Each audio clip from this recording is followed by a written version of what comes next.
Hi, I'm Thomas Smith from the Smith Academy for Excellence, and you are listening to Community Radio 95.7 FM, WELT, LP. Clap along if you feel like a room without a roof. Clap along if you feel like happiness is the truth. Clap along if you know what happiness is to you. I had to play that again because I'm thinking this is what parents are feeling right about now because school starts next week. So that's my little bit of humor. Okay, I'm not a comedian, right? Okay, so in the studio today, I have three awesome educators. I have Thomas Smith, administrator and educator from Smith Academy for Excellence. He's also the co-founder. Hi, Mr. Smith. Hello. Thank you for coming in. Thank you very much. It's my pleasure. And then next to him, I have Danielle Brooks. She is a second grade teacher at Southwick Elementary School. Hi, Danielle. Hi. Okay, and next to her, I have Lisa Maydwell, fifth grade teacher from West Newton Elementary School in MSD Township, Decatur Township, Indianapolis, Indiana. How you doing? Hello. Thank Great you to so see much. you. Wow. So, guys, I just want to jump right into that. I think what I want to start off with is if we could have you each talk a little bit about yourself, what brought you into education, and also what keeps you in education. Can we start with you, Mr. Smith? Yes, I'll be glad to get started here. I am Thomas Smith. I am a career educator. I've been an educator for 41 years. That seems kind of a long time. It does seem like a long time to me too. But as a elementary school student, as a young second grader, I believed that I wanted to be an educator.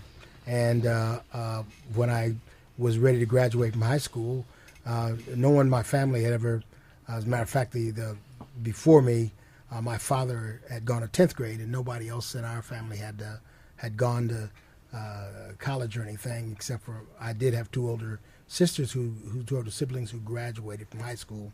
Anyway, I knew I wanted to be an educator, but I had no clue how to go about financing a college career.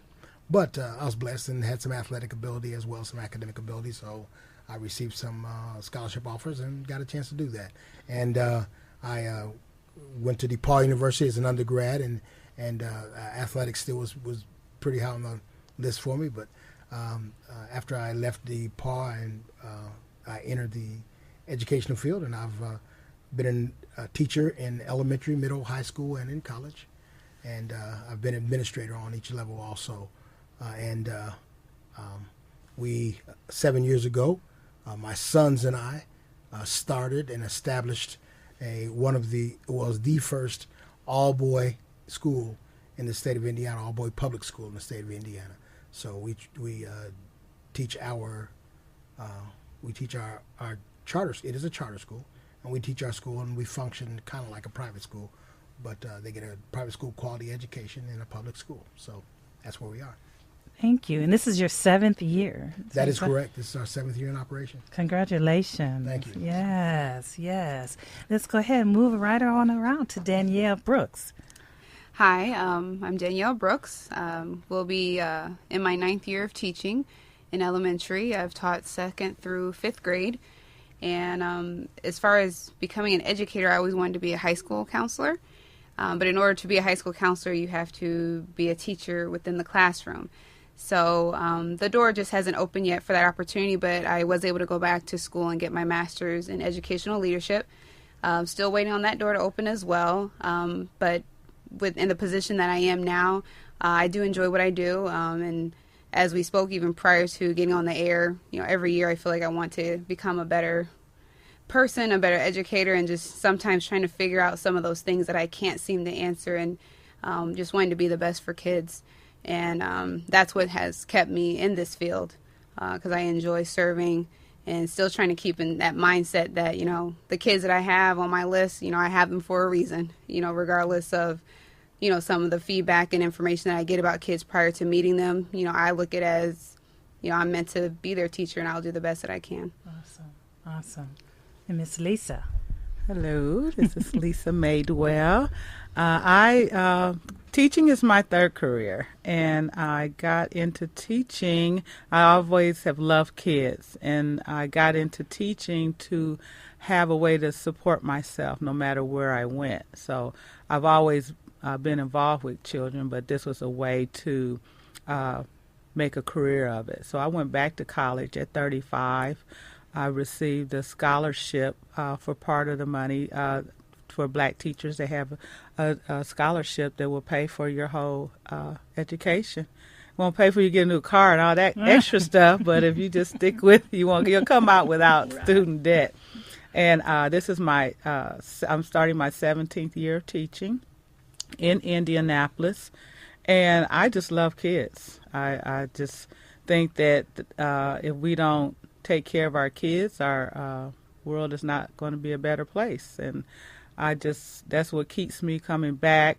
The love from the kids, it keeps you young when you teach. And so I think it's a great profession, honorable profession, and it's a profession that makes a difference. I love you guys because you all come from unique backgrounds and I'm just excited I'm going to try to not talk so much and do more listening today. So can I ask you first, and anybody can jump in, today in education, what is the biggest challenge with teaching children?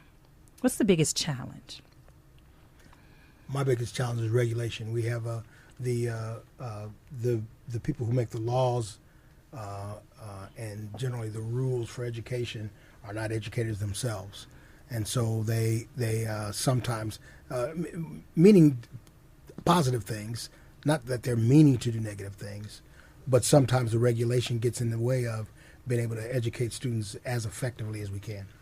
Do you think being in a private school, do you have more regulations or less? Okay, we are a public school. We are a charter school. Okay. So it is a public school. Okay. And the regulations are for us. We do a little more reporting than what they do in the traditional public school setting. So because we not only report to the state Board of Education, but we also report to our authorizer, is the who functions as a central office kind of a situation for us. So we have to report not only to the state, just like all the other public schools do, but we also have to report to an authorizer. Got it. And what about for you, Danielle? What's the biggest challenge?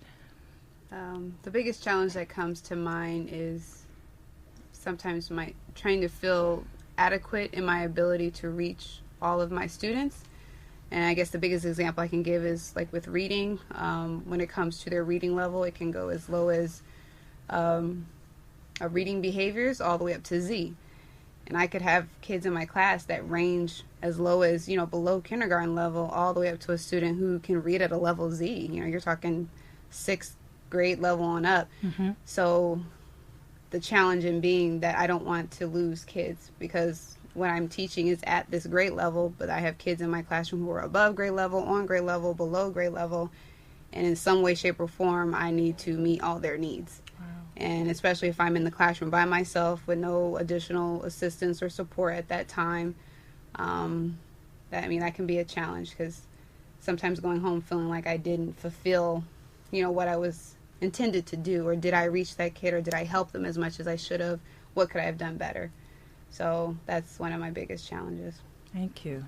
Well, I agree with Mr. Smith on the regulations. A lot of times that's what drive teachers away is, the school corporations are a business, and they try to, keep up with the latest trends and things that are coming out. So we're always, we're going to try this year, and then in a few months that's gone by the wayside. And I have a cousin who laughs and says, "What's the acronym for this week?" There's always something new that's coming up. So with that, and I think another big challenge is parents not understanding the importance of education, or being too busy living life to get the point of education across to their child. And I say that not like they're all out partying, but trying to support a household, just one parent. Right. That parent can't always be there to help with the homework and things. And so those are the two challenges: regulations and parents understanding the importance of education. Okay. I want to just jump right into this. So you guys provided some things that you wanted to address. And so what I'd like to do is just kind of start with you, Mr. Smith, and go around and you pick one of those topics and just jump right in. And you guys, feel free to, let's just chat. Okay. I think I'm gonna try to put two things together. First of all, motivating your child to return to school. School's starting for us next week. It starts Monday. And for lots of schools, school's starting right now. So students have been off and playing games and staying up late and doing all kinds of stuff all summer that's just fun. They don't have someone saying you are required to finish this assignment. They don't have someone saying you may not get up and leave the room whenever you feel the urge. They don't have someone saying that this is this routine is going to change. They don't have someone saying that all summer. And now it's time to go back to school. And many of them are not really ready to do that. They would rather stay at home and play games and play video and watch TV and that kind of thing. And so it is the responsibility of the parent to motivate that child to know school's coming. Now it's time to get ready to do it. And now it's time for us to get ready to go into a little different mode. Throughout your life, there are going to be different times and different modes that you'll be in. And right now, it's time to get ready for a school mode. Some of the things you could do to motivate them. Okay, because that was I was going to say. I was going to be this parent. Well, Mr. Smith, I don't know what to do. Right. Some of the things you need to do to motivate them is to talk about the positives that are going on at school and be positive yourself about school. Lots of times, parents think, man, I hated school. It's too bad you got to go. Well, that's not what's going to motivate that son to get up or daughter to get up and go to school. So you have to be positive about school yourself. Talk about positive things. Talk about the staff members that you know about, who you have a good relationship with, who you like. Talk about the staff members who they have a good relationship with, and people who they like. Talk about the activities that they really enjoy. They may really enjoy playing basketball. No, basketball season is coming, but you got to be a student first. You have to go to class. You have to finish what you want to do, and then basketball is coming. You might want to share other events that are coming up that you know of that the child really looks forward to, and share that, wow, that means these events are on the way and you're getting ready for it. But the other thing I want to put into that is to now, today, this moment, begin a routine. Yes. Your children, most of the time this summer, did not get up at 6 o'clock to get ready for school. Right. Most of them didn't get up at 7 or 8 to get ready for anything. Now, all of a sudden, in order to catch the bus, they got to get up at 6 and be ready to go. That's not going to happen in one shot. Right. That's not going to happen immediately. So you need to start a routine and have them go to bed at a given time so that they can be prepared to get up at 6. And you say, well, I can't just practice having them get up at 6 in the morning on Saturday morning.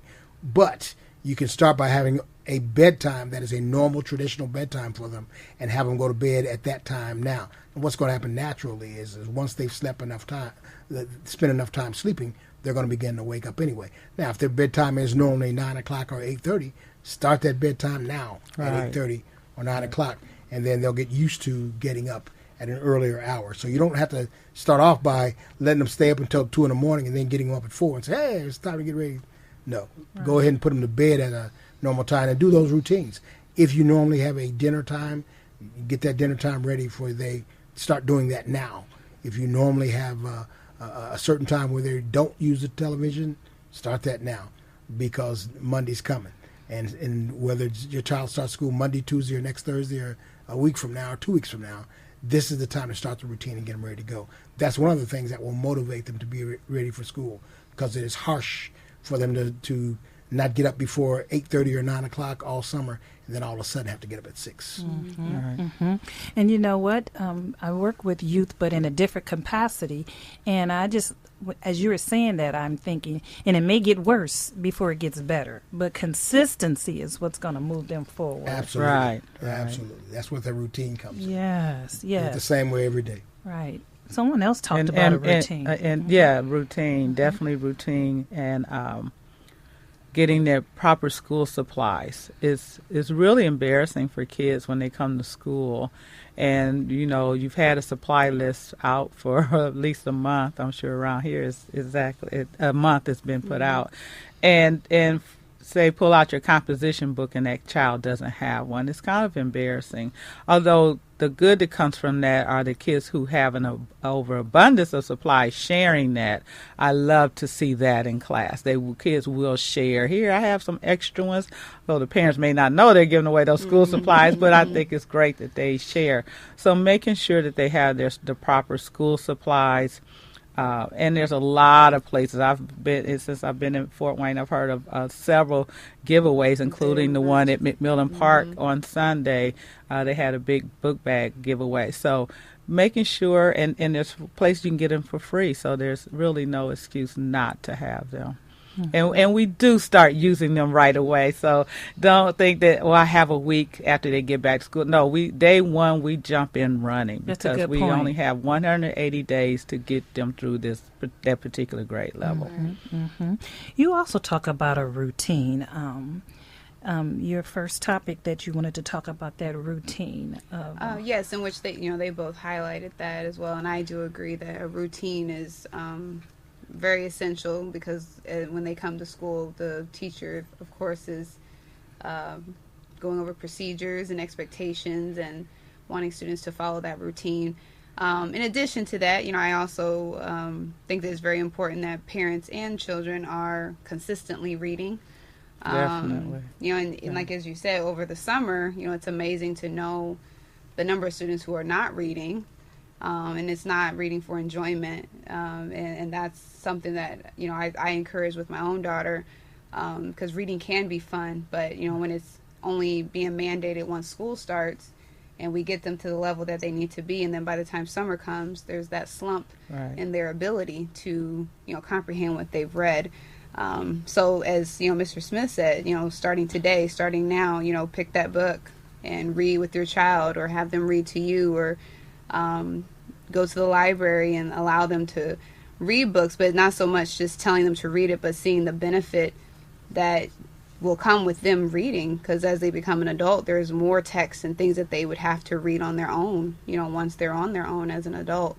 So that's something that I've seen in the classroom, that we work so hard to get them to this level of reading by the end of the year, and then they come back the next school year and their reading level has gone down tremendously, because there just was no practice. Right. So just like anything else, you practice at, being great at a game, knowing the songs, the lyrics of a song, how to dance. And I just feel like those things that we put effort into, just that same motivation and effort can be put towards reading. I mean, imagine how well, our children can be if they put the same energy towards that. Reading, and reading, I challenge my students each year to come up with a job that does not require reading. Right. And they can't, Good. because I say even if you are pick up a garbage truck, you have to read the street signs. You always have to be reading. So reading is very important. And again, as you said, get a book that the kid enjoys, even if it's a comic book, if it's the Bible, if it's the newspaper, just so that they read. Because if your child can read, they can do anything. Reading not only affects, if they can't read, it not only affects English language arts, it also affects math, because a big part of math is story problems. So reading is very important. I have to interject this too, but kids will do what they see their parents do. So you have to model that. If it's reading a newspaper, if it's reading a magazine, you model what your child is going to do. And so I love the library. So if the kids are at the library, if you're at the library bringing your child, eventually they're going to love that. I saw you and your daughter here at the library, and she was just so engaged. So we have to model as parents what we need to do with our children. And what I want to also interject too is when I go to the library, my daughter, of course, always wants to go to the computer lab.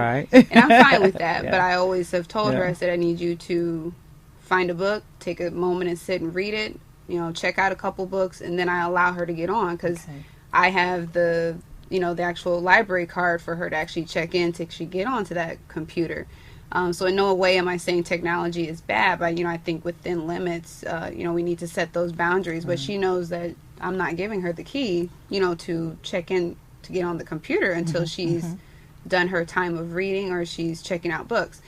And now she's at the point, and I think, as you said too, encouraging kids to read. Like, she likes to read graphic novels, she likes to read comic books, so that excites her to check those books out. And sometimes I feel bad because, like, we're in a rush, and I'm like, I'm sorry, babe, we can't get a book today.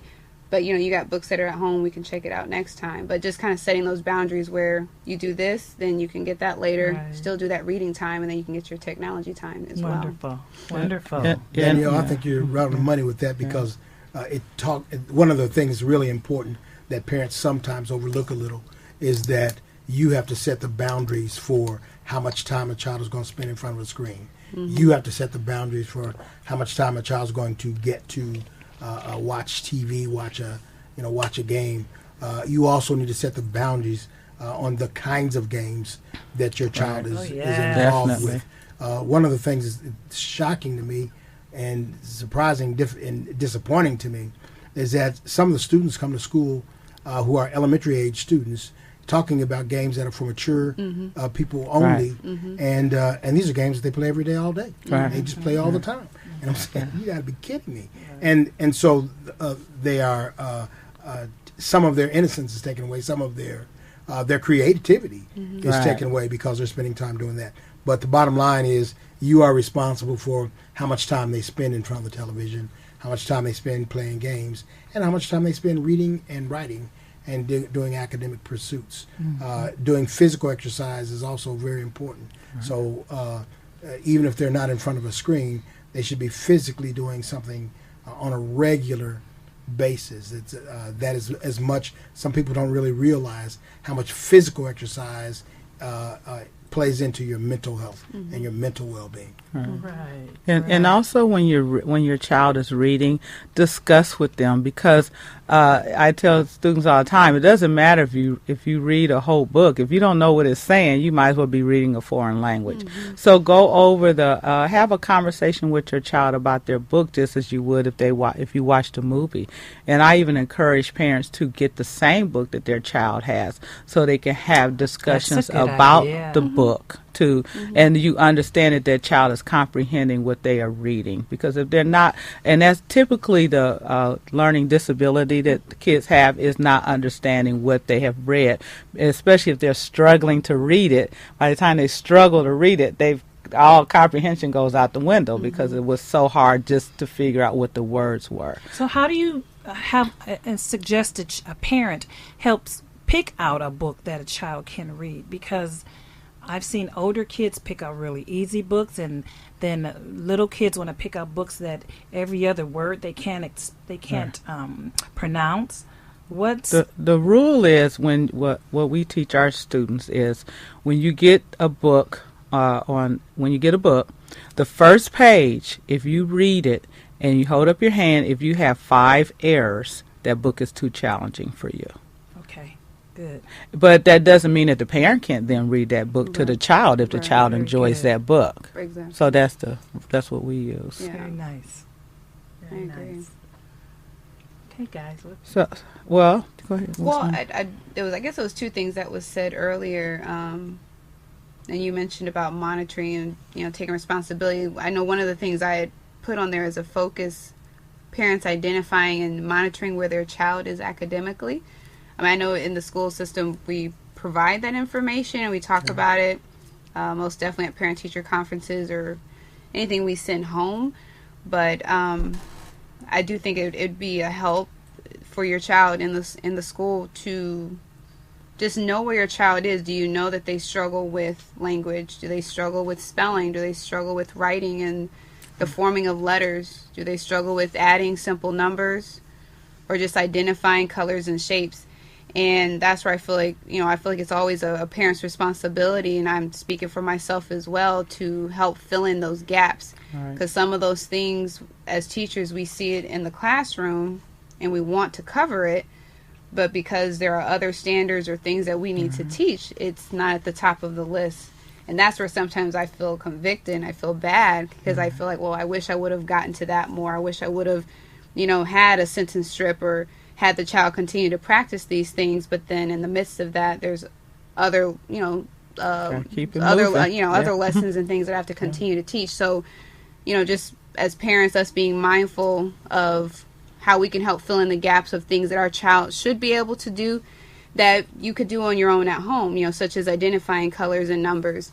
When you see your child write their name, is that something that you could sit down with them and show them how to be legible in their handwriting or how they're holding the pencil? So just some of those small things that we really can't cover as an entire lesson in the classroom. Excellent. But if it's something you can do at home, that would help out tremendously. And even like with money, we're always buying things, and I think Monopoly is a wonderful game where you can, just help kind of teach those life skills that, as a teacher, I try my best to get to in the classroom. But honestly, it's just sometimes it's a struggle to get to those skills that as a teacher and a parent at home, that could have been covered. And it's kind of like Maslow's hierarchy. Mm-hmm. If they don't have the bottom line of things, if they can't hold a pencil, if they can't cognitively understand what it means to go and get your coat and hang it up, then they can't follow directions. Right. Yeah, and some of those small things we notice in the school.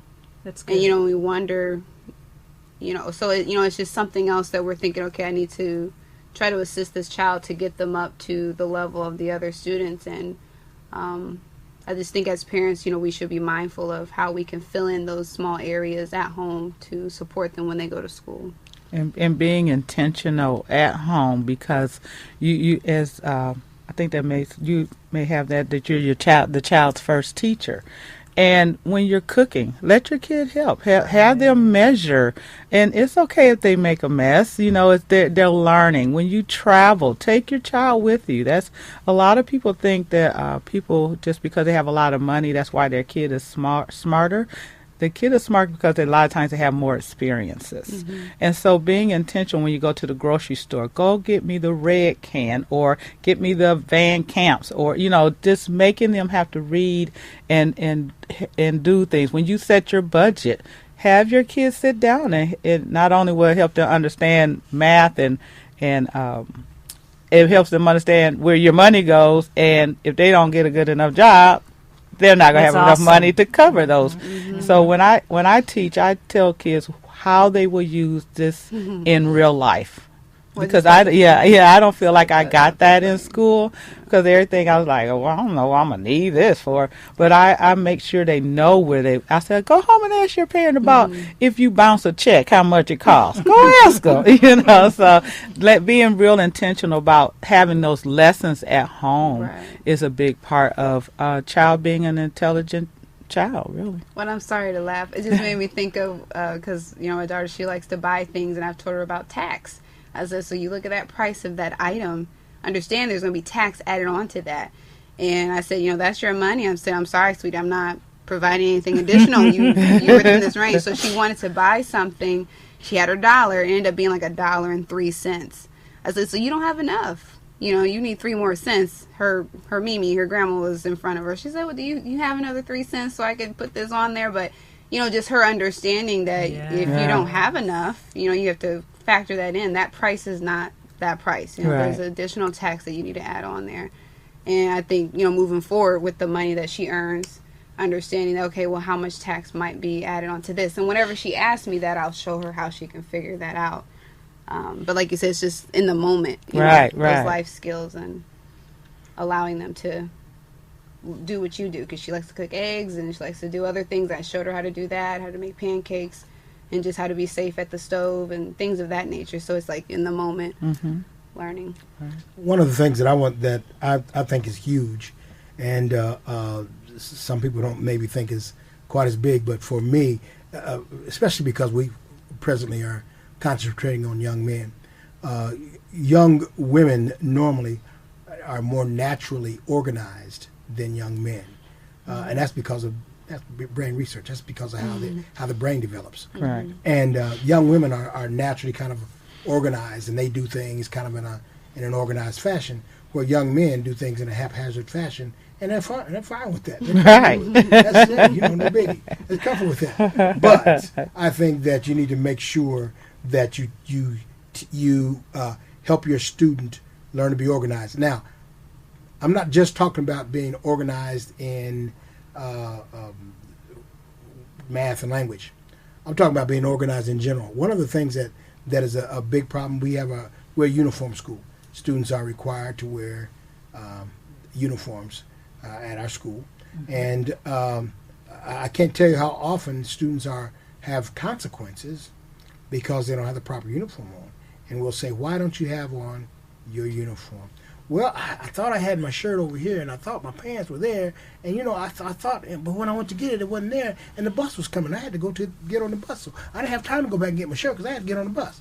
Well, that's not really an issue that should be an issue. Mm-hmm. Now, I know that I'm going to be way out because I'm talking about myself here a little bit, but the night before I go to any activity, I set my clothes aside. I know exactly what I'm going to wear and where it's going to be. Mm-hmm. Now I'm not a morning person. Anyone who's worked with me at any period of time will tell you I'm not a morning person. So when I get up in the morning, my goal is to get out the door safely. No talking, no eating, nothing, just get out the door safely. So for that reason, I organize everything that I'm going to use that next morning the night before. I even put my shaving cream out and that kind of thing. So, but I'm not saying you need to go to that extent. But your child should have a particular place where he puts the clothing that he's going to wear the next day. Mm-hmm. And every day, put those clothing in that particular place. Now, I understand I'm not naive in any way. I understand sometimes he may wear the same thing tomorrow as he's wearing today. But when he takes it off, he needs to put it in that place. Mm-hmm. So you have clothing that you put in a particular place each day. If you have something that you are going to use on a regular basis, find a place to put that in the same place every day. Mm-hmm. So that when the child is ready to use it, it's available to them. Even if it's a situation where they have to take homework or they take their lunch to school or whatever it is, put it in the same place every day so they know where to get it and it becomes a part of their morning routine to get out the door with it. Also, when it comes to taking materials to school, you may have I know that parents sometimes don't have exactly the same schedule as their child, and have a place.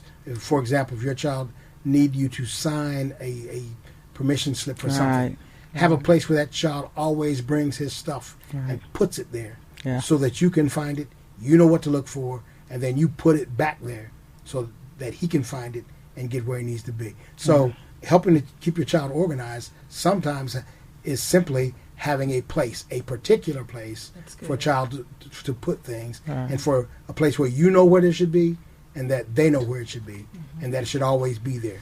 One of the things I remember about, I used to have 20/20 vision and was really, really good at that kind of stuff. I was in a pilot program, and I was proud of my eyesight. Well, around 45, that didn't happen anymore. So I started getting glasses. But the very first thing the technician said to me that stuck in my mind is, she says, they're on your face or in the case. Well, what's I've learned is I never have to look for my glasses, because if they're not on my face, they're in the case. And so that's just an organizational tool that I've used that I think is very useful, and just the concept is very useful.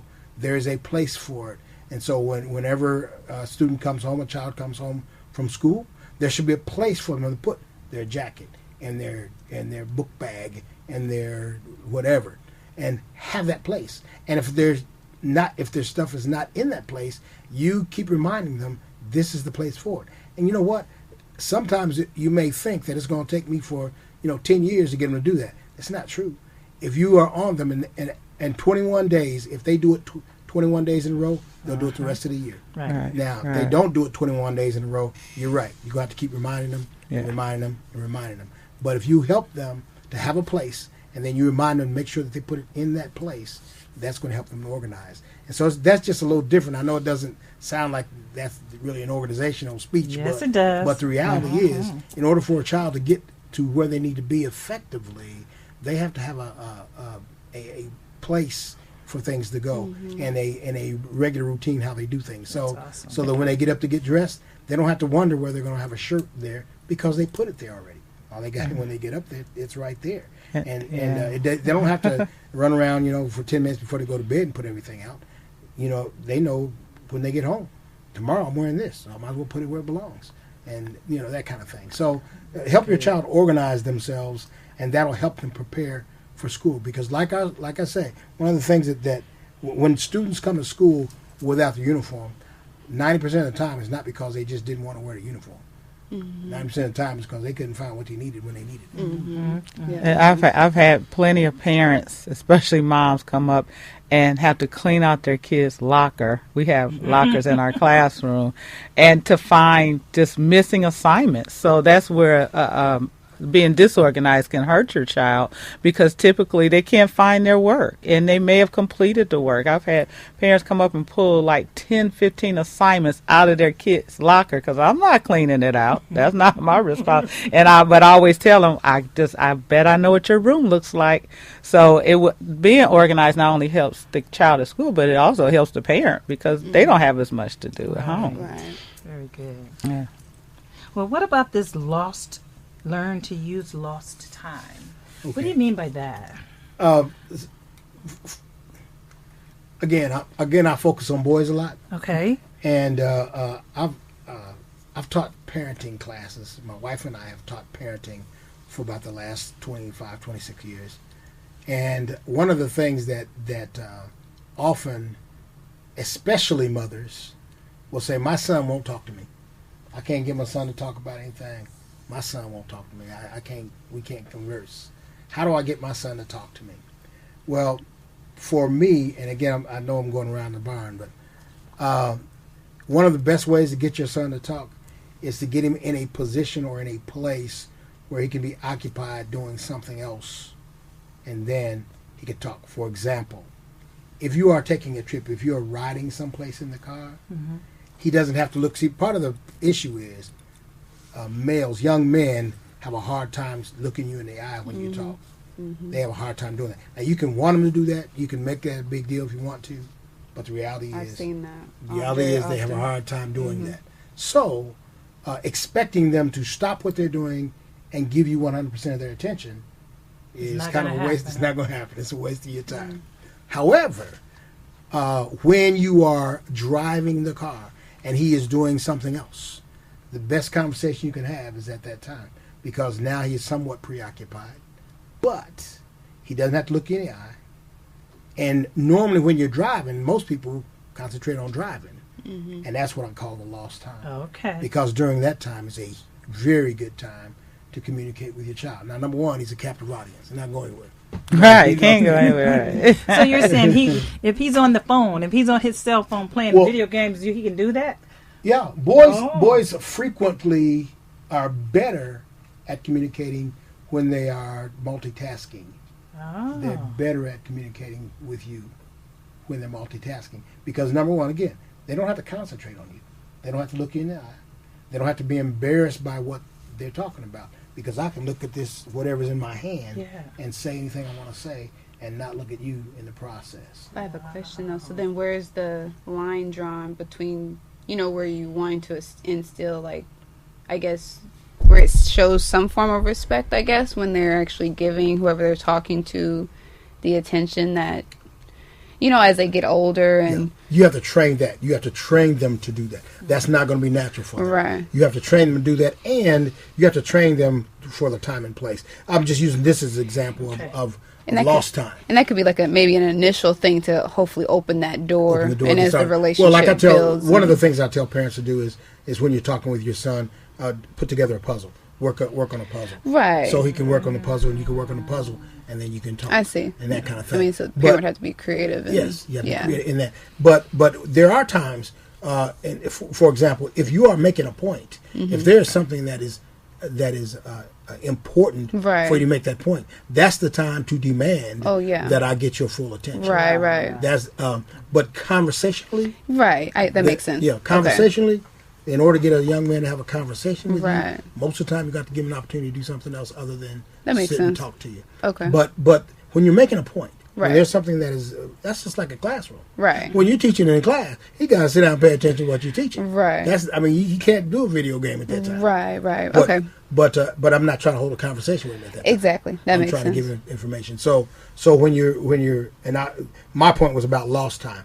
You don't think about the time that you spend in the car transporting from one place to another or waiting for, sometimes you got to pick up two children, and the first person you pick up is in the car, and you're just sitting there waiting for the other person. That's kind of lost time unless Yeah, you it is. creatively use it. Exactly. And you use it to have that conversation with Yeah. with your child. But young men have to be trained to listen properly. I share with people sometimes. I've been a coach. I was an athlete for a long time, and then I was a coach for a long time. And I coached football, and I coached wrestling, and I coached boys for years. And finally, one year when I was teaching in elementary school, I had the principal say, "Hey, I really need some help, and I need you to teach the girls volleyball team."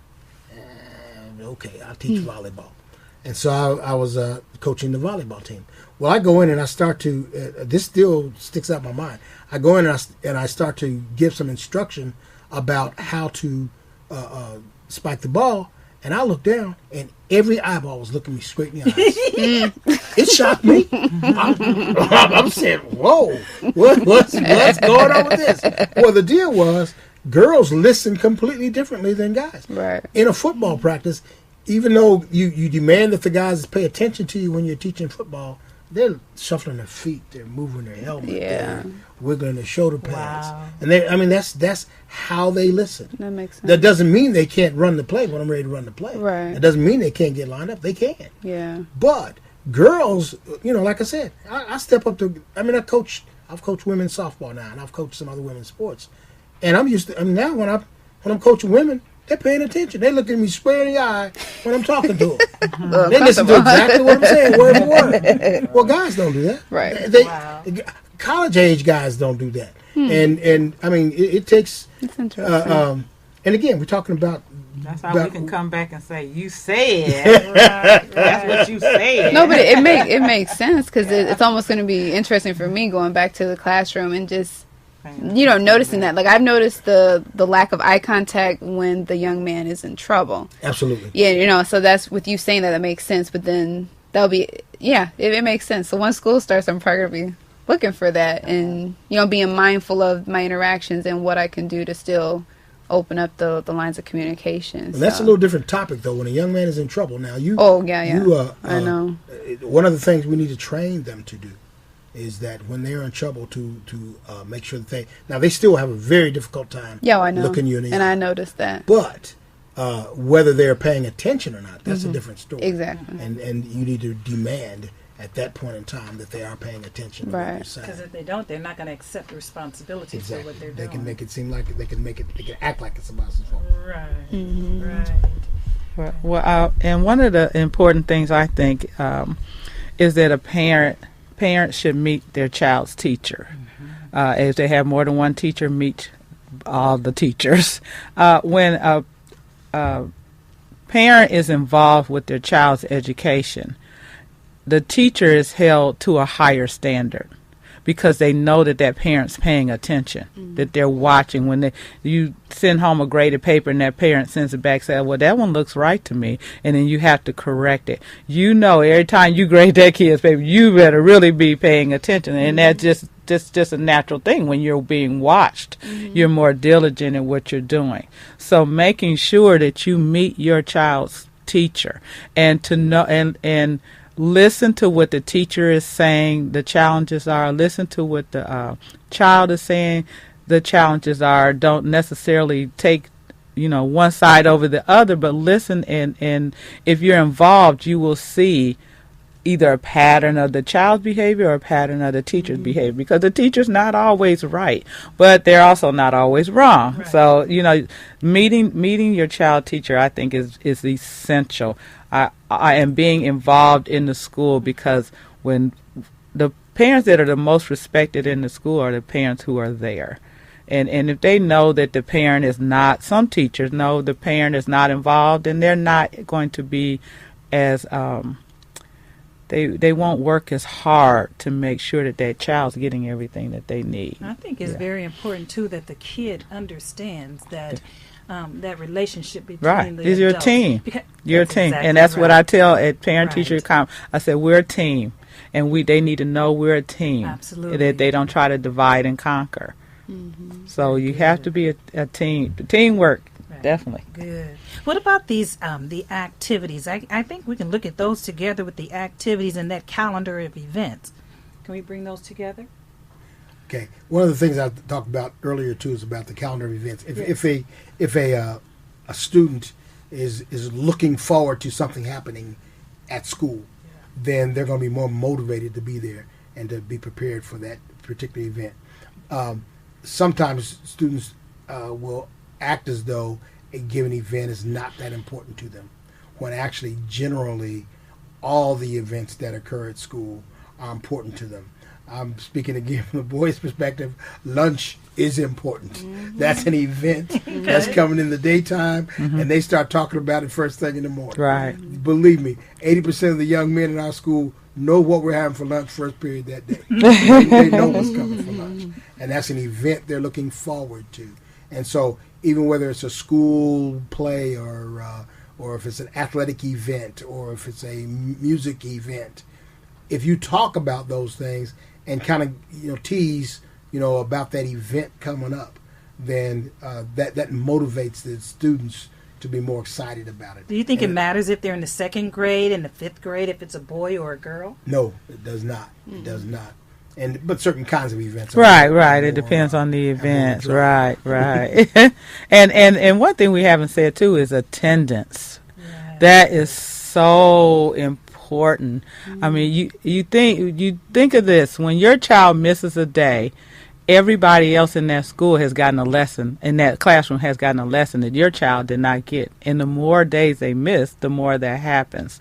And as I tell my fifth grade, and I've taught sixth grade, look at all these people in this classroom.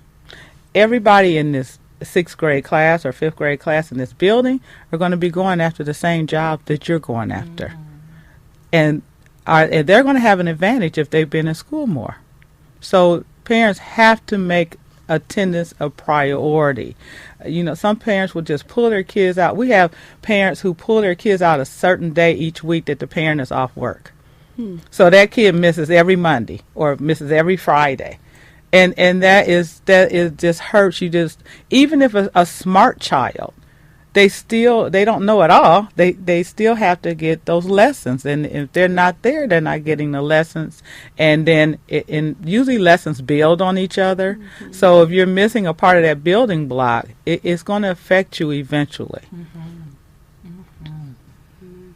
What about the school activities? I mean, I know they have. Do they still have PTA and Yeah, all those PTA, other things that PTO, moms and dads yeah. should be involved in? Yeah, we have 600 students, and I think we usually have about 5 or 6 parents at the PTO meeting. Yeah. we How have the can you same. encourage parents to get involved with that, guys? Well, my boss, she just said it today, and she's right. Honestly, if the teachers, if we get involved and our faces are being seen, I think that's a sense of encouragement even for parents to get involved as well. I mean, of course, promoting it, Right. but with ours, the PTO, and she said she was stressing the T. The T stands for teacher.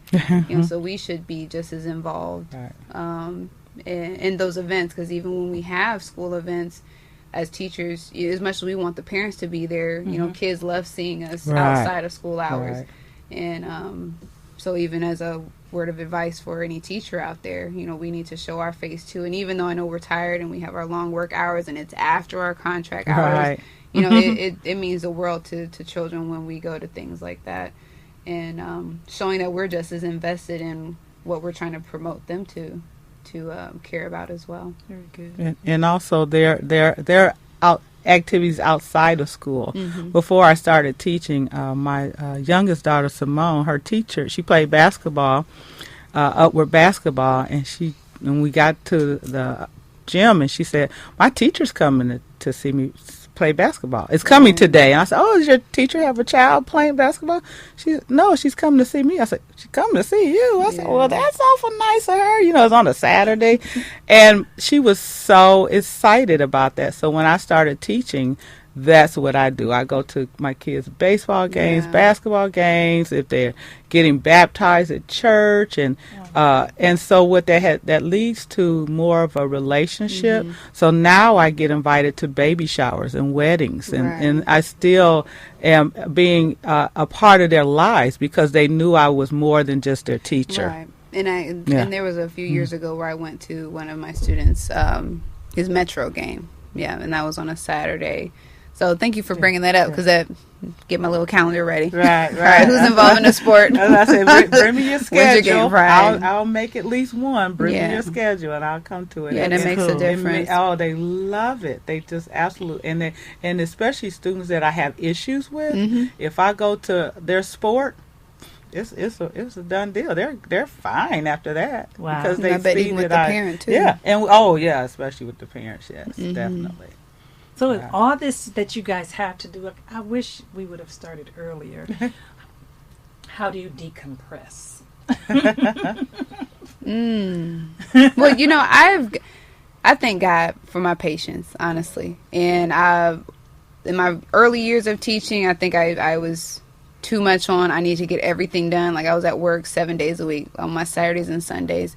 But I've gotten to the point now where I feel like I'm comfortable in what I'm doing and trusting that I have the abilities to be a teacher.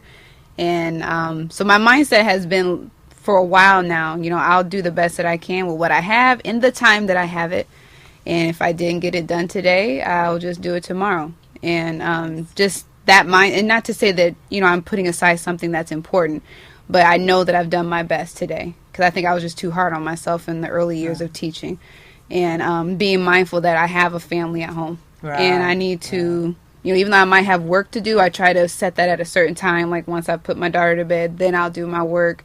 So that helps to get me settled because I have a family, you know, and I still need to be there for them.